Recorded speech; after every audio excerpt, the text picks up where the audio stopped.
Hi, I'm Mark Edwards. Welcome to Travelogue and welcome to Shanghai. Shanghai is a city of superlatives. In Shanghai, stunning neoclassical buildings sit side by side with dazzling skyscrapers and superstructures. But above all, this city still retains the traditional aspects of Chinese culture that makes Shanghai exactly what it is, unique. Shanghai, sometimes known as the Paris of the East, is a city of almost 20 million people, which has transformed itself from a fishing village into a bustling trade port and then world-famous business centre. It's a city with visions of a warp-speed future where old and new meld into one. Time to go and explore. Right, let's go and check out the Shanghai subway.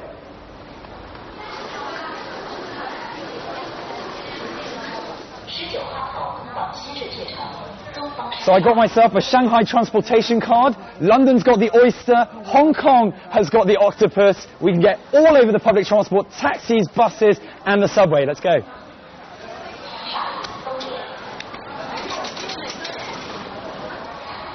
So with the Shanghai Metro service, you can get pretty much anywhere in the entire city. So if we have a look all the way on the west side to Hongqiao Airport, all the way to Pudong Airport here on the east side, we've got Nanjinglu, Pudong. There are 11 lines overall, and we're going to head right into the city centre to Renmin Square right there. Like in many of China's major cities, traffic jams are commonplace here. But on the plus side, there's Shanghai's slick metro system, which is an efficient way to avoid them. Announcements are in both English and Chinese, and the trains operate daily from 5:30 a.m. to 11 p.m. So we're here in People's Square, or Renmin Guanxiang as it's known in Chinese. This is where over 100 years ago, millionaires would ride their steeds whilst their wives looked on adoringly. These days, it's more of a focal point in terms of transport. Now, all of the main public lines of public transport converge into this one place. This is the absolute epicenter of the city, as it is on all of the maps. Take a quick stroll from People's Square to Nanjinglu, the famous old street that leads you to the Bund. So when you come to Shanghai, there's going to be so many places you have to see. And one of them is here on Nanjinglu. This place, over 100 years ago, used to be the pre-eminent shopping and entertainment district in old Shanghai. Not much has changed, as you can see, except maybe some of the brands have got a bit more modern. East Nanjinglu, from the park to the Peace Hotel, is often referred to as China's Golden Mile. It's a pedestrianised area that's almost always packed. And if you stroll down here at night, you'll be greeted by flashing neon lights, and during the day, a carnival-like atmosphere. Make your way past the Peace Hotel towards Shanghai's #1 must-see tourist attraction.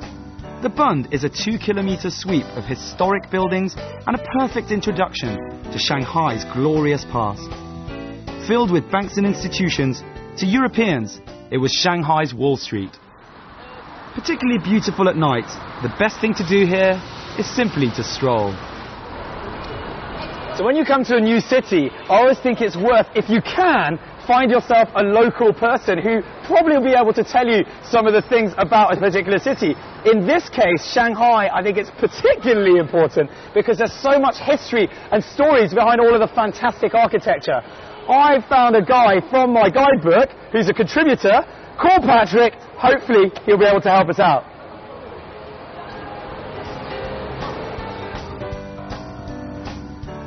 Patrick? Is that Mark? Hi. Hey. Nice to meet you. Great nice to meet you too. Please. Oh, thank you. Well, lovely to meet you, Patrick. Great to meet you too, Mark. Thanks for agreeing to take the time to show me around, and also, lovely place. I can see why you've chosen here to stop. M on the Bund is legendary in Shanghai. When it opened in 1999, it was the first independent restaurant on the Bund. It's conveniently located to where we hope we're going to take a little walk this afternoon. That sounds, you planned a good route for me. I'm looking forward to that. So this whole thing is the Bund Promenade, right? Right. And That's Pudong on the right there?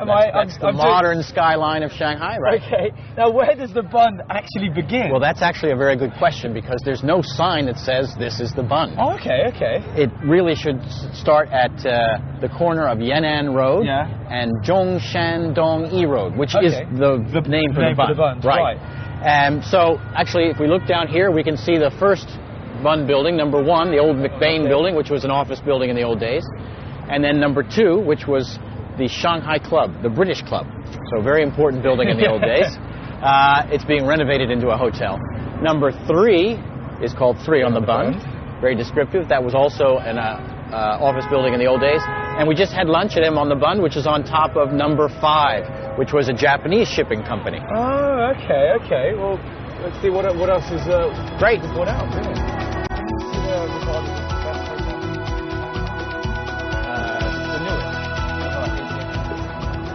The building at number 9 is an interesting one, Mark, because it's from what I call the second generation of Bund buildings. You can see that it's made from brick, only goes up 3 floors, and it has those open verandas. Right. That's the former China Merchant Steamship Navigation Company. Okay, and so I take it by former, it's not still that now? No, no, no. Like many of the other buildings on the Bund, it's been renovated into a destination, shopping, dining, or entertainment area. That's a retail clothing shop now. Okay. And the next building over is one of the most important on the Bund, the former Hong Kong Shanghai Bank. Ah. And when it was built in 1923, Hong Kong Shanghai Bank wanted to make a statement because it was the most powerful financial institution in the Far East at that time. And this is one of the grandest on the Bund. If you have time, go in and take a look at the mosaics in the rotunda there. It's a functioning bank, so we can't shoot in there now. The next building is also an important one, Mark. That's the old Customs House building from 1928, and it has a very distinctive clock tower on the top. Chimes every 15 minutes. Everyone on the Bund will always know what time it is. That's right, won't get lost. What is that now? Number 17 with the AIA on top used to be the North China Daily News, the largest English language newspaper in old Shanghai, British owned. Number 18 was the Chartered Bank, an important bank. Today it's Bund 18, another destination, shopping, dining, entertaining, right? Okay. And then the next one with the brick facade was the Palace Hotel, built in 1906. So if you had come to Shanghai in 1910, this would have been the place to stay. Where you would have stayed. What about this building here? Well, this is perhaps the most iconic of all the Bund buildings, the Peace Hotel, or as it was known before 1956, the Cathay Hotel. It was the flagship property of one of the great characters of old Shanghai, Sir Victor Sassoon. And there are lots of stories about that building. And the next one over, the Bank of China, is the only Bund building that incorporates some Chinese elements into its design. Both the Bank of China and the Peace Hotel, or the Cathay Hotel, were designed by the same architectural firm, Palmer & Turner, which was responsible for designing 7 out of the 24 Bund buildings.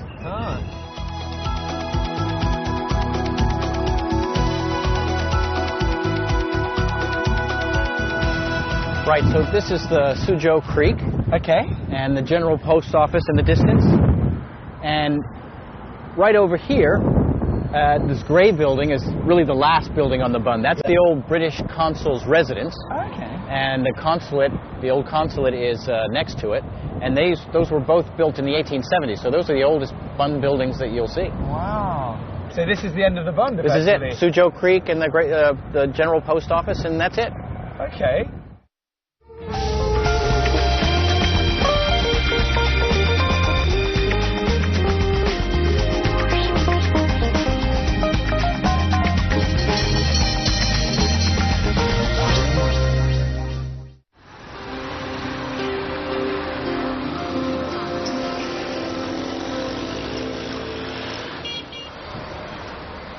So I always think one of the best and most inexpensive ways of discovering a city is via their public bus service. And here in Shanghai, it's no different as long as you can avoid the rush hour.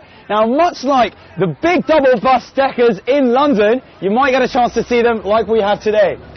Ni hao.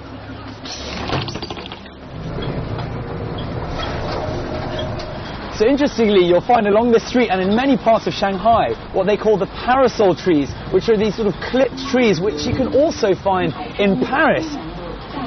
And if you can hear that in the background, that's just our way of making sure that you don't get lost on your whole way, because the announcements are in English as well as Chinese, so you should be all right. The French concession is to Shanghai what Kensington and Chelsea is to London. It's a residential, retail, restaurant and bar district covered with atmospheric tree-lined streets. Although you won't find it appearing on any Chinese maps, as it ranges elegantly through several different districts, this is the place to come if you really want to see the cream of Shanghai's old residential buildings. It's a trendy and happening enclave, which is a delight to explore on foot or by bike.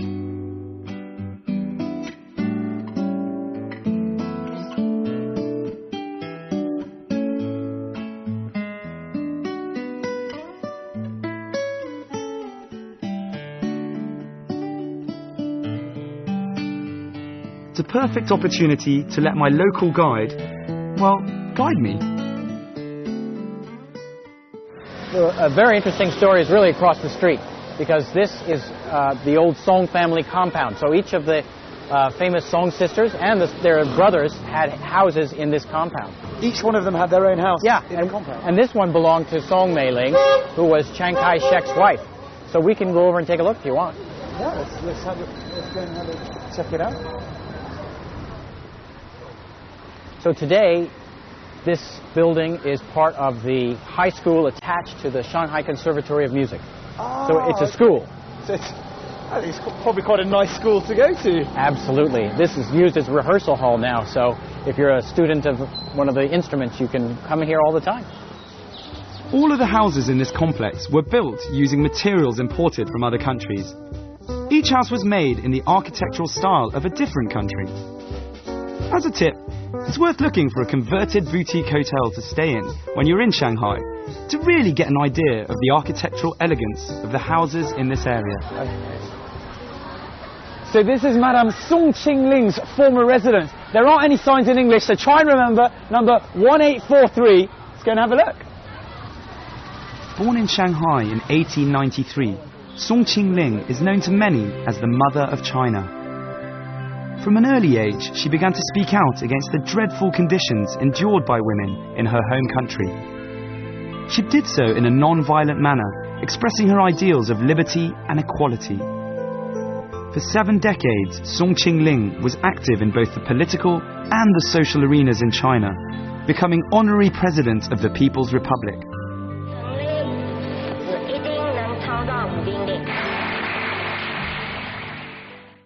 She lived here from 1948 to 1963, and the house is now preserved as a monument to her. The trees are absolutely wonderful.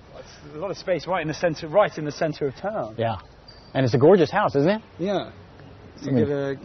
Yeah, we actually know the granddaughter of the gentleman who built the house in 1920, and I'm going to send her a picture if I can get one. So this building ahead just there, Well, that's right. The French concession was not just about lovely mansions. There were also wonderful apartment houses dotted throughout the neighborhoods. And this one was one of the most famous ones, the old ISS apartments. But it was more commonly known as the Normandy. The Normandy? Why is it called that? Well, because this was the golden age of cruise ships, and the Normandy was the most famous of the French cruise ships. And people thought that the sharp angle looked like the prow of that ship. Right, so they went for the Normandy rather than the Titanic, for instance. Probably a good idea. I think it had already sunk by that time. Wow.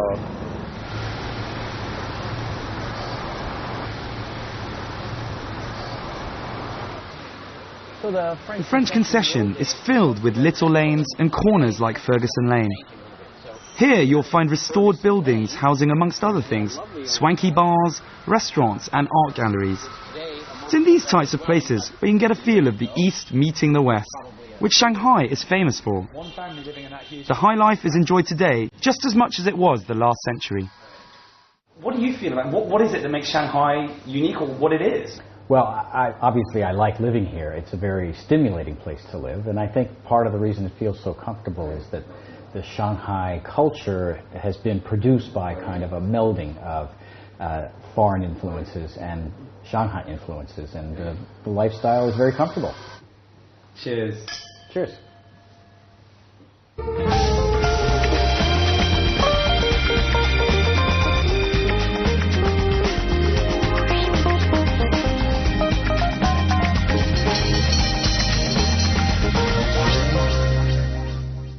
So I've done a little research and found out about a company called Shanghai Sideways, and they specialize in taking tourists off the beaten track. Now, there's also an element of surprise. You're taken in a sidecar around the whole of Shanghai. Very excited, waiting for the guy to show up.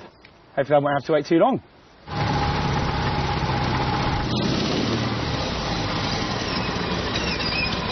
Yep. Hey, I'm Thomas. Thomas, Yes. right. Assuming by the sidecar. Shall I just get in and we're... Hop on, and we'll go for an exploration of Shanghai. Right, Shanghai off the beaten track, let's go! Woo!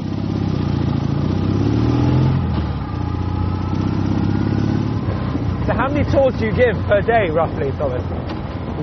I guess right now we're at about 5 tours per day and growing. And do you ever do it in big groups?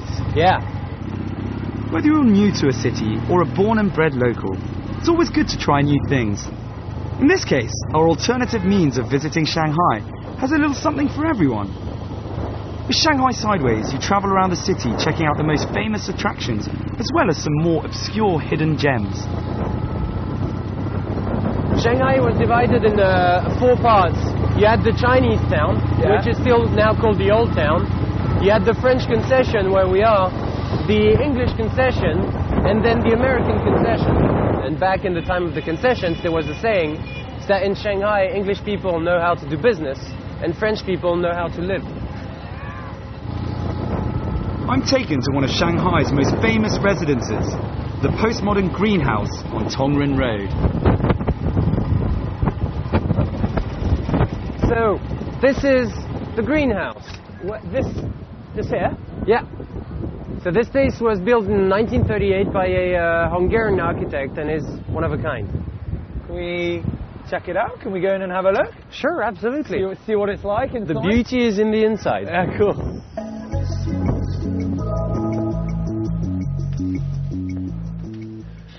So this house was one of the first houses in China to have air conditioning. First house in China to have a private elevator, and one of the first houses in China to have an interior garage, which, when you think about it, back then was like a bedroom for a car, quite insane. Putting your car to sleep, I think, probably wouldn't have gone down that well in those days. Absolutely. It was the most modern house in Asia some 80 years ago, and it still doesn't look out of place today, and probably won't in 100 years' time. The owner, Wu Tongwen, was a rich businessman who made his fortune making paint, the most widely sold being green-coloured. Hence why he had the house painted green. It was designed by the Hungarian architect Ladislav Hudek, who was also responsible for the Normandy building we saw earlier.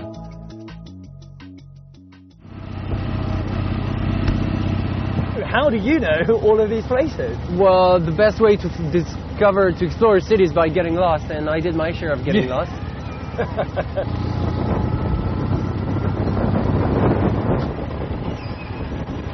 So, Mark, this is the International Post Office of Shanghai, and we're going to go to the rooftop because there's my favorite view of Shanghai. All right. Shall we? Yeah, let's do it. Keeping me toasty warm, this is. It's an interactive trip where you're paired with a knowledgeable tour guide.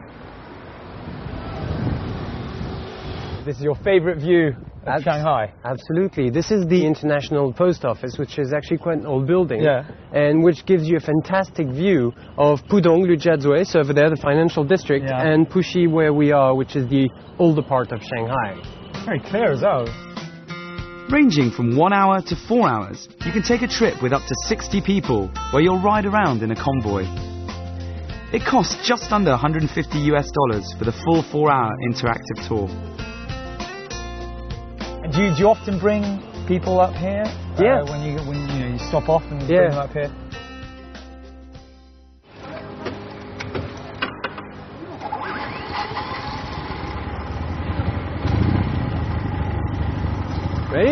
go.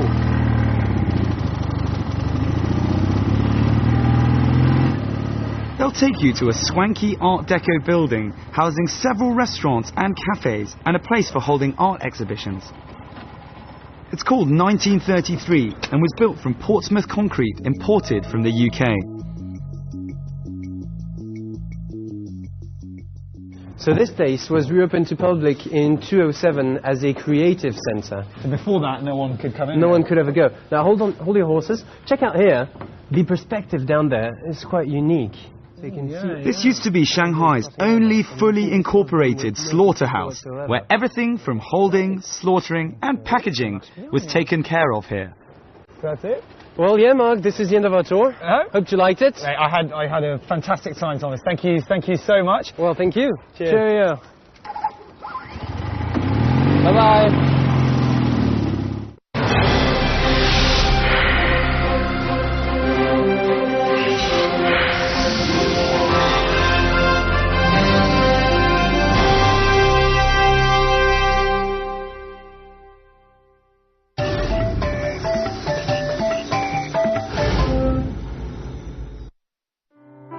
Listen to the sounds of old Shanghai, with the boats, clock towers and trams.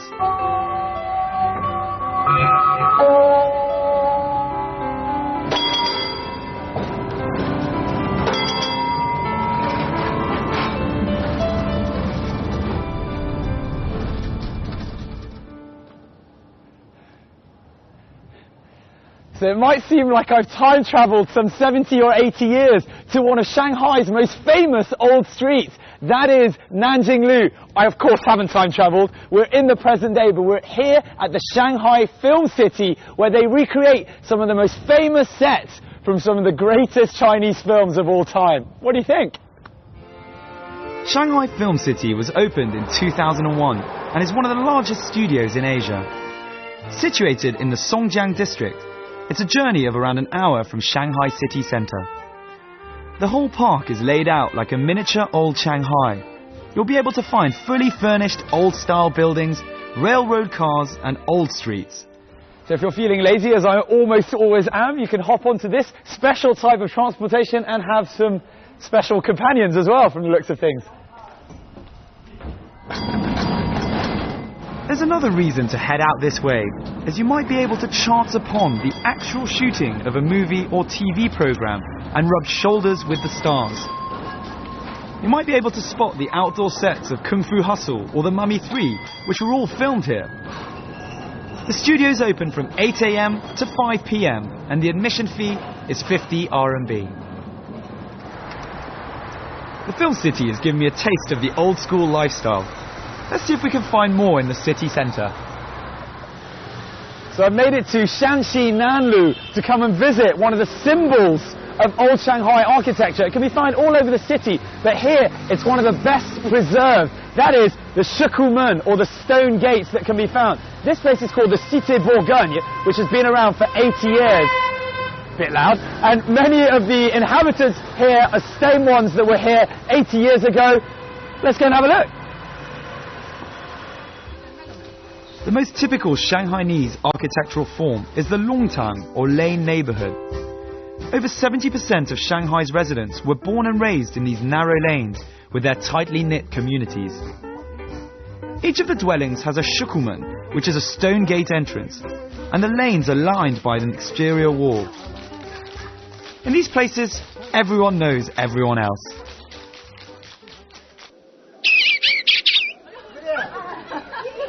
So this is incredible. It's a Monday morning. It's just gone 9 o'clock. We're in one of the old quarters, and this is how it used to be in the old days. People playing around, lots of children's games. It's so lively. It's full of old people, all retired, all put on by the communities. Let's go and have a look. Come down here on a Monday morning and you'll see how lively the atmosphere is for the old retired folk in La Cité Bourgogne. Organised by the community, the residents have a chance to win various prizes in the form of household goods. It's a lot of fun, so if you have the chance, come down here for a taste of real Shanghai life. I'm pretending so I'm having a little queuing session, about to have a game, and just going to try and ask some questions. 哎，你好，这要问你，这个是不是小孩玩的？你这么会玩吗？我们以前一个玩的，是吧？哎，我们弄堂这个游戏经常搞的。哎，你多少年住在这个地方呢？我住在这里啊，我一在附近70多年了。70多年。现在75岁。哇塞，你哎呦。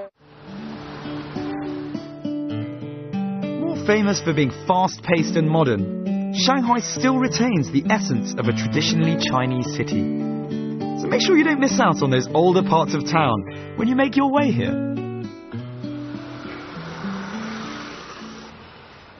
Shanghai is an extremely mixed city. On the one hand, you've got the international side with the five-star hotels, the large malls and the Western restaurants. On the other side, you've got the slightly more cultural aspect with the incredible architecture and the old houses that you simply have to go in and take a peek at. Unfortunately, got to wrap up the show for today. Hope you've enjoyed the last half an hour and I'll look at an older, more traditional side of Shanghai life. I'm Mark Edwards and I'll catch you very soon on another episode of Travelogue.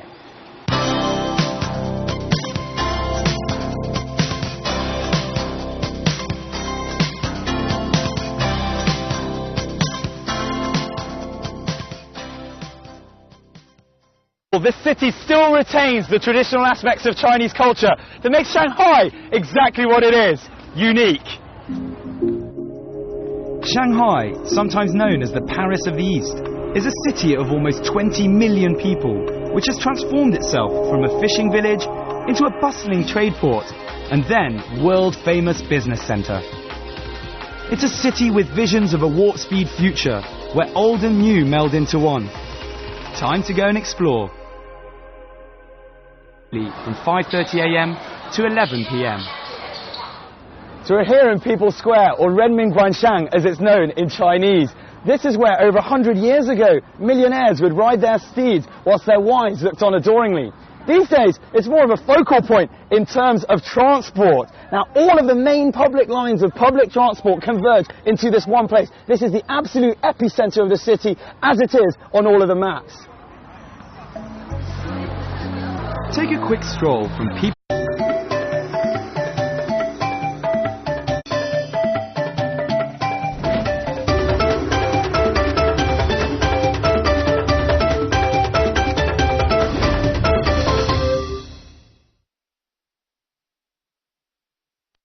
Hi, I'm Mark Edwards. Welcome to Travelogue and welcome to Shanghai. Shanghai is a city of superlatives. In Shanghai, stunning neoclassical buildings sit side by side with dazzling skyscrapers and superstructures. But above all... Right, let's go and check out the Shanghai subway.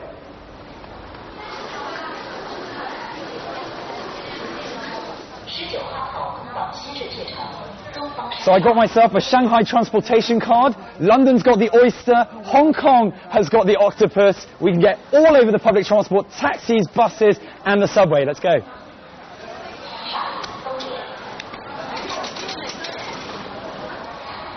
So with the Shanghai Metro service, you can get pretty much anywhere in the entire city. So if we have a look all the way on the west side to Hongqiao Airport, all the way to Pudong Airport here on the east side, we've got Nanjinglu, Pudong. There are 11 lines overall, and we're going to head right into the city centre to Renmin Square right there. Like in many of China's major cities, traffic jams are commonplace here. But on the plus side, there's Shanghai's slick metro system, which is an efficient way to avoid them. Announcements are in both English and Chinese, and the trains operate daily.